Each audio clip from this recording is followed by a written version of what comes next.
নজর রাখবো পরবর্তী সংবাদে। এবার কড়া হাতে বাংলাতে ভোট বা নির্বাচন সম্পন্ন করতে চাইছে নির্বাচন কমিশন। তার জন্য ইতিমধ্যে প্রস্তুতি চূড়ান্ত। রবিবার দফায় দফায় বৈঠক জাতীয় নির্বাচন কমিশনের ফুল বেঞ্চের।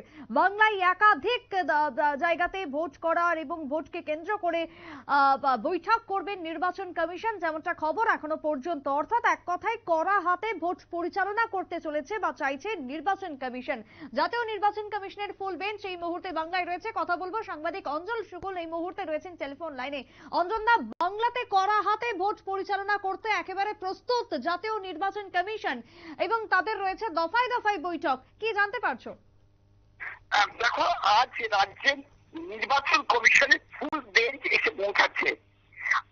আমরা জানি যে আগামী সপ্তাহে ভোটের নির্ঘণ্ট ঘোষণার সম্ভাবনা রয়েছে। এটা নির্বাচন সূত্রে খবর রয়েছে আমাদের কাছে। পূর্ব ভারতের 11 রাজ্যের সঙ্গে নির্বাচন প্রক্রিয়া নিয়ে বৈঠক হবে। উপস্থিত থাকবেন ডিএসপি, ডিজি, আইজি এরকম পদমর্যাদার আধিকারিকরা। এরপরে রাজ্য নির্বাচন কমিশনের থেকে জানানো হয়েছে কেন্দ্র বাহিনীর সঙ্গে আলাদা আলাদাভাবে মিটিং করবে। কারণ আমরা জানি যে নির্বাচন কমিশন সীমান্ত দিয়ে যাতে কোন রকম ভাবে বাংলাদেশ থেকে কোনো কেউ অনুপ্রবেশ করতে না পারে সেই দিকটার দিকে খুব গুরুত্ব দেবে। পাশাপাশি প্রতিটি রাজনৈতিক দলের সাথে আলাদা আলাদাভাবে মিটিং করবে বলে জানা গেছে নির্বাচন কমিশন সূত্রে। কারণ একটাই, দেখো সন্দেশখালীর যে ঘটনা ঘটেছে সেই ঘটনার পরিপ্রেক্ষিতে নির্বাচন কমিশন চাইছে সুষ্ঠুভাবে নির্বাচন করতে। এখন দেখার বিষয় নির্বাচন কমিশন যে পদ্ধতি গুলো নিচ্ছে, যেমন ধরো নির্বাচন ঘোষণার আগে রাজ্যে 100 কোম্পানি কেন্দ্র বাহিনী পাঠিয়ে দিয়েছে। আগামী 5 তারিখে আরো 50 কোম্পানি কেন্দ্র বাহিনী আসছে। এইগুলোর পাশাপাশি নির্বাচন কমিশন প্রত্যেকটা জায়গায় যে সমস্ত রাজনৈতিক দলের নেতা কর্মীরা আছেন তাদের কাছ থেকে জানতে চাইবে সেন্সিটিভ আর অতি সেন্সিটিভ দুটো বুথের তালিকা তৈরি করবে।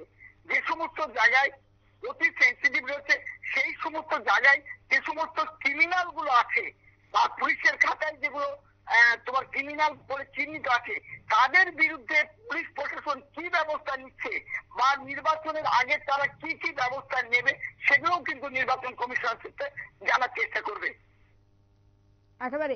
এবং সেই জায়গাতে কতদিন এই টিম বা ফুল বেঞ্চ থাকবে বলে মনে করা হচ্ছে? দেখো, 3 দিন, আজকে হচ্ছে আজ, কাল এবং পরশু 3 দিন থাকবে এবং দফায় দফায় বৈঠক করবে বলে জানা গেছে। নির্বাচন কমিশন কোন রকম ভাবে ঝুঁকি নিতে চাচ্ছে না। তারা চাচ্ছে যে সম্পূর্ণ সুস্থভাবে নির্বাচন করতে। দেখো, এর আগে আমরা দেখেছি পঞ্চায়েত এবং বিধানসভার ভোট যখন হয়েছে সেই ভোট কিন্তু কোনোভাবেই রক্ত বন্ধ করা যায়নি। আর এই নির্বাচন কমিশনের কাছে বড় চ্যালেঞ্জ যে এবছরের ভোট যাতে কোনো রক্তক্ষয় না হয় এবং সাধারণ মানুষের প্রতি যাতে আস্থা থাকে, তারা নির্বাচন কমিশনের উপরে তারা যাতে সুস্থভাবে ভোট দিতে যেতে পারে এইটাই চাচ্ছে তারা। একেবারে। অনেক ধন্যবাদ তোমায় অঞ্জন দা।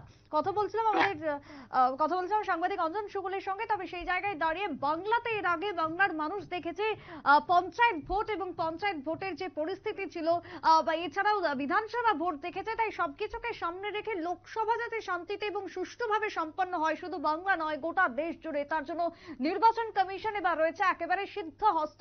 আজ পশ্চিমবঙ্গে সফর রয়েছে, 3 দিন ব্যাপী তারা থাকবেন এবং দফায় দফায় বৈঠক করবেন। আগামী দিনে প্রত্যেকটা রাজ্যে যাবেন এবং ত্রিপুরাতেও আসবেন নির্বাচন কমিশনের ফুল বেঞ্চ। তারা বৈঠক করবেন, রাজ্যের পরিস্থিতি দেখবেন। লোকসভা ভোটের আগে এটাই হচ্ছে মূল লক্ষ্য নির্বাচন কমিশনের, যেটা ইতিমধ্যেই শুরু হয়ে গেছে। ছোট্ট বিরতির পর ফিরবো, সঙ্গে থাকুন।